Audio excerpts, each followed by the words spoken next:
can tell you did a good job when it sticks to the pot without really sticking that hard.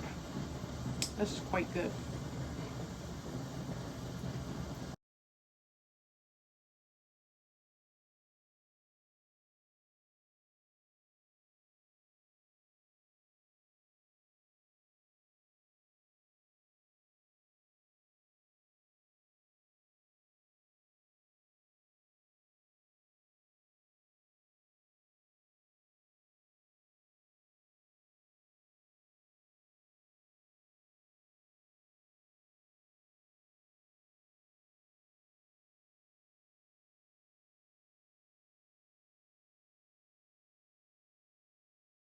So this is the next step. What I will do is I will have all the peels in the pot, peels and cores. I'm also doing peach peels and pits at the same time, but I will go through and I will just add enough water to cover, and then I will simmer it on low for about an hour or so. I want everything to be kind of soft and broken down, but not so mushy that I can't strain it. And I will come back for the next step when I'm there. So here we are, on to the next step, which is straining. So it's been simmering for a good hour and a half. So I'm going to strain it. I'm going to strain it into a smaller pot. I do have a bigger strainer, but I don't have a bigger strainer that'll fit this pot well. So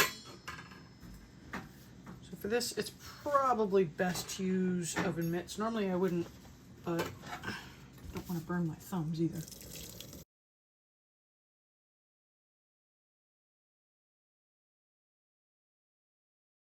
That is literally it, and then we'll just move on to the next step. So I just wanted to show you what it looks like.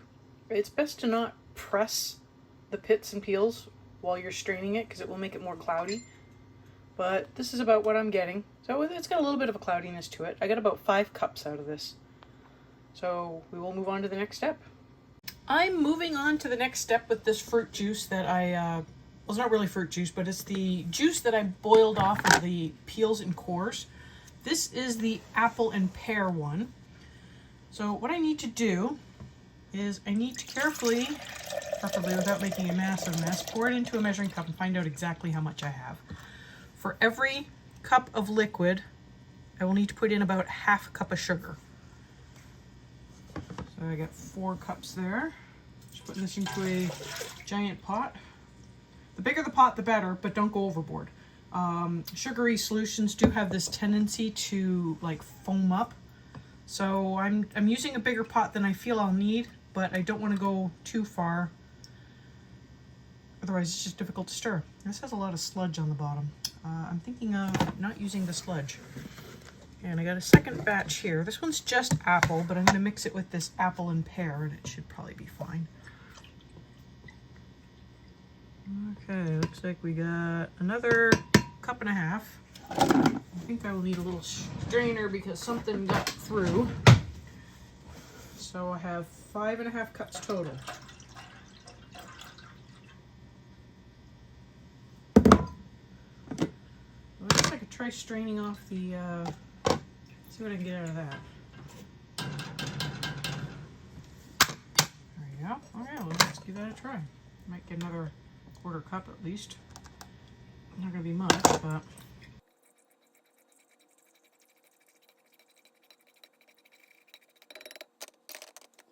okay, yeah, it's about another 1/4 cup. So I'll just toss that in there and get her going. Clean up just a smidgy bit.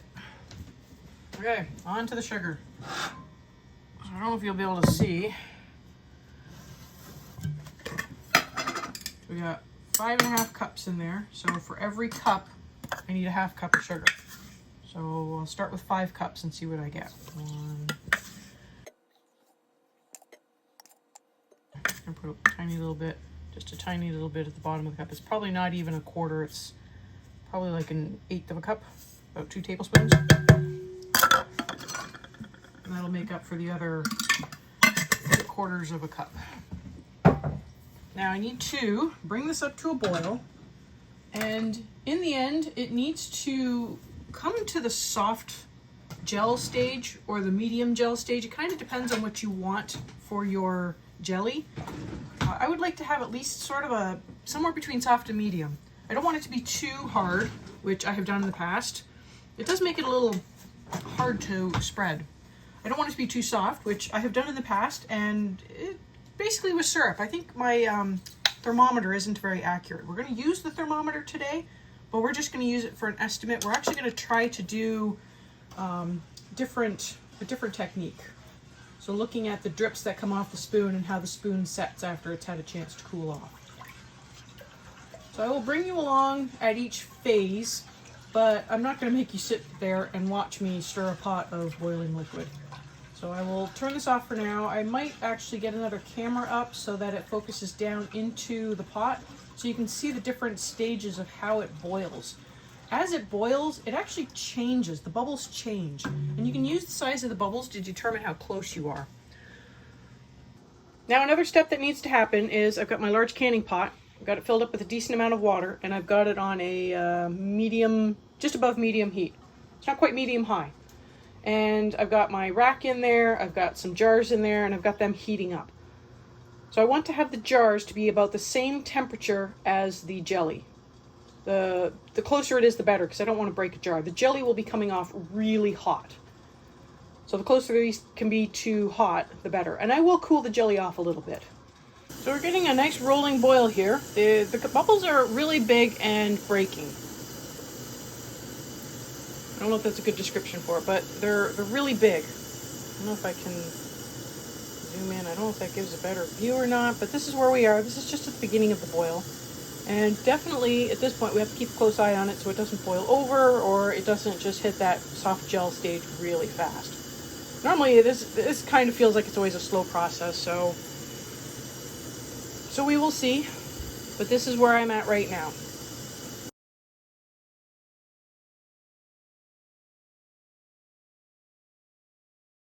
The bubbles are a lot bigger and foamier at this point. It's harder to stir it down as well. This is quite vigorous boiling, quite vigorous stirring.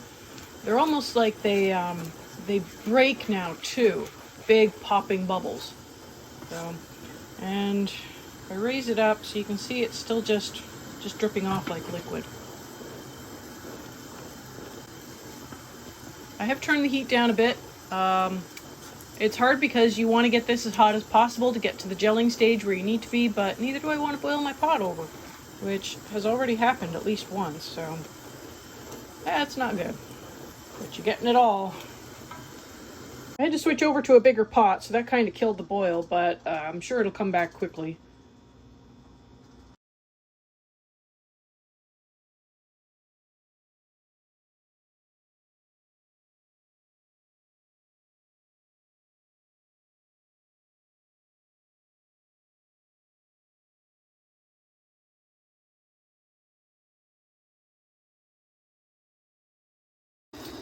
Okay, I know it's really hard to see with all this steam, but I think we're there.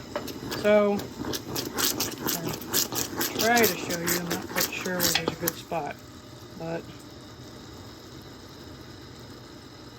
you know the drip, it's kind of, boy, sorry about all that steam. Kind of slow to let go, and it kind of trails. I think we're really close on this now. Sorry about that.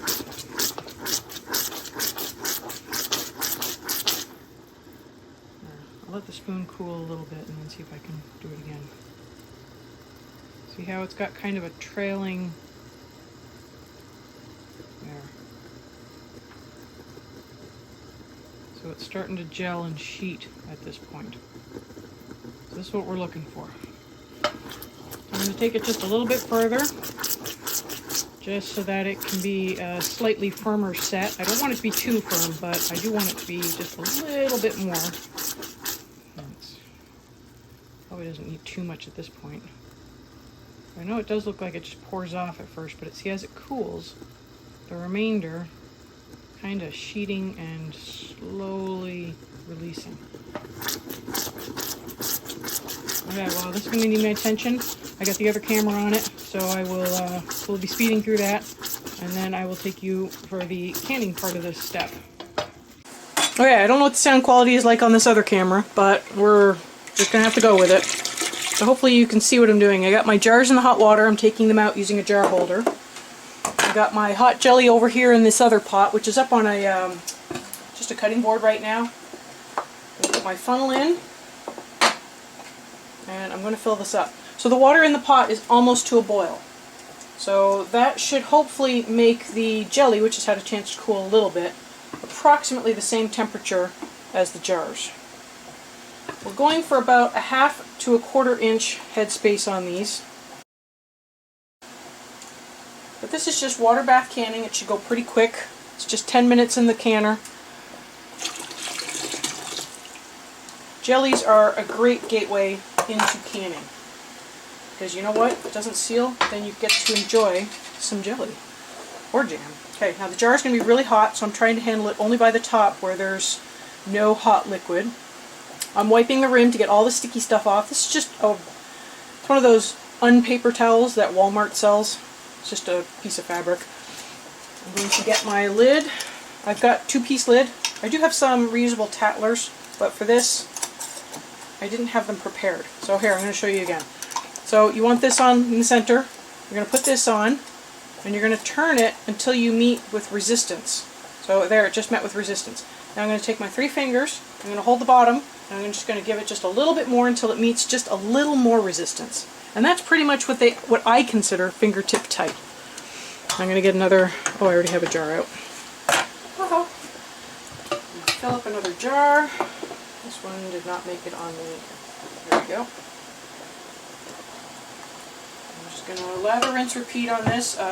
Might speed through this. I don't think you need to see me fill every jar. This really, I know we started with 5.5-ish cups, but after boiling it, it really does decrease in volume. I might get 3 out of this. Maybe I'll get 3.5. We'll see. Wipe it really well. Grab another lid somewhere. For my jars that I cleaned myself that are not from the factory, I normally put the lid on upside down. So I'll use an old flat and I'll put it in upside down. That keeps my jars clean so that when I make a batch of whatever I need to can up next time, I do not have to worry about the inside of the jar being filled with dust or goop or pear or any weird things. For new jars, you know, they've already been sort of sealed in the factory in a way. I just take the flat off that and, I mean, I'm putting it in boiling water here, so that cleans it up. Oh, it's going to be a little tight. Might need to go get a spatula to scrape out that last little bit. Yeah, I'm going to do that with the spatula. I can see it's already setting up. It is actually starting to, I don't know if you can really tell. See, it's sheeting and it's getting stickier by the minute. This is actually one of those ones where you're going to want to have everything set up before you start. So you want your canning pot on a back burner heating up. You want your jars in there warming up as well. If you got to clean any jars, get those cleaned up. And then get going on the sugar. Because after this, it moves fast. I'm sorry, you're not going to be able to see what I'm doing. I'm just pouring in a little bit just to get my headspace correct. I think I'm going to have a tiny little bit left. Okay. Might have a little bit more, in there. Okay, let me see what I can get in there. Get a little bit more. Sorry about the lack of view. That's probably the only good spot for that camera right now. Probably should have had the other one on to give you the other view. I'm new at this. Okay, well, probably as close as that headspace is going to get. Sticky, sticky, sticky. Alright, I'll turn it down a smidge. Make sure there's one in there. Sometimes it helps to turn the lid backwards to help it snap down into place.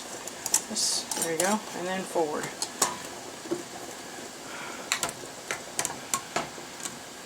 Yeah, I'm definitely going to need more water in there.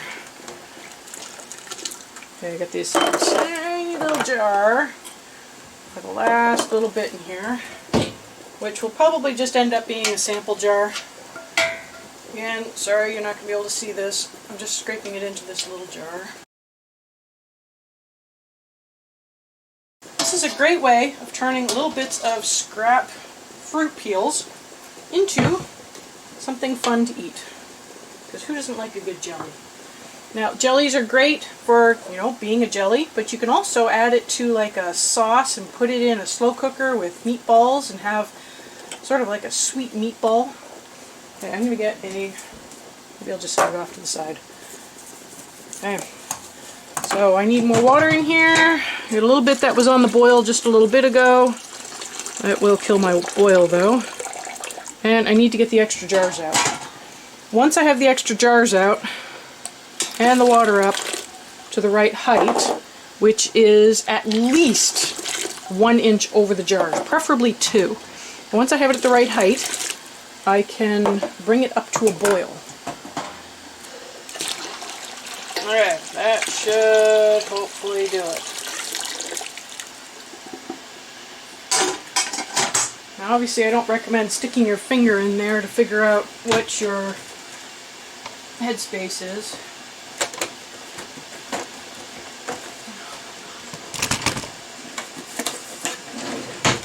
Sorry about that. Needed something in the drawer.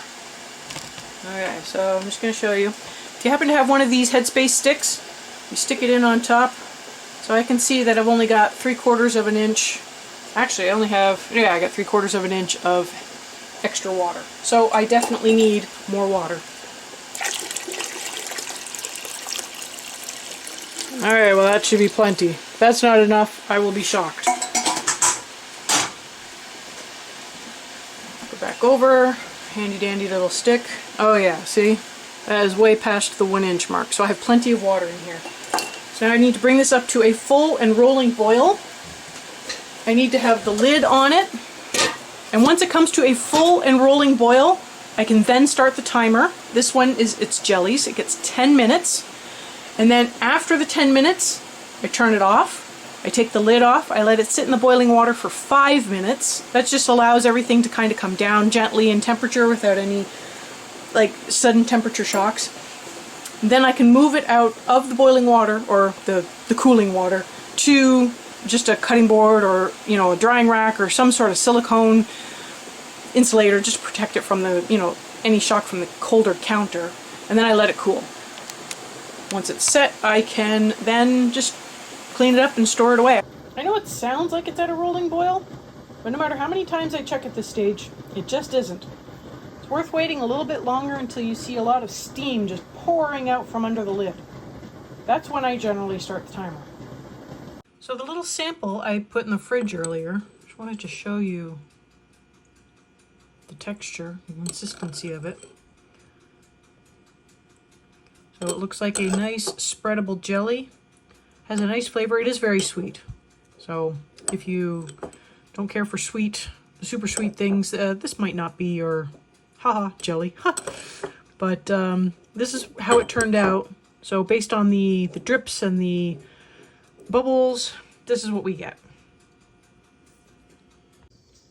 So it's been more than 12 hours since I took these out, and as you can see, which I hope you can see, it's got a soft set to it. I would have liked it to be a little less runny, but you know, hey, I'd rather it be a little runny than unspreadable. So I took the bands off. I will be wiping down the whole jar. I like to give my jar dry after I'm done so that I could put the label on the top. I like to just put a piece of masking tape with what's in there.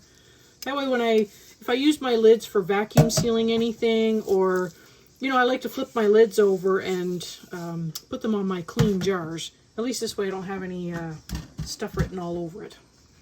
And that is pretty much it. I will store them this way.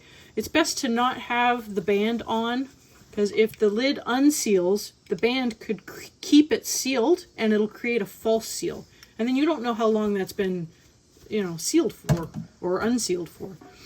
So I will Just store them up on the pantry shelf this way. And they should last at least 2 years, maybe more. I mean, as long as it smells good, it should be fine.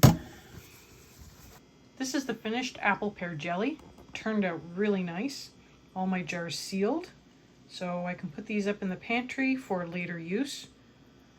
Kind of looks like honey, but it actually has an apple pear taste to it. It's subtle, but it's there. Hey, if you found this video useful, it'd be really nice if you would like it and share it so other people can also find this video. If you're not subscribed, go ahead and hit that subscribe button and the bell notification so you'll know when I post new videos. And I will see you next time on the Aerogarden Homestead.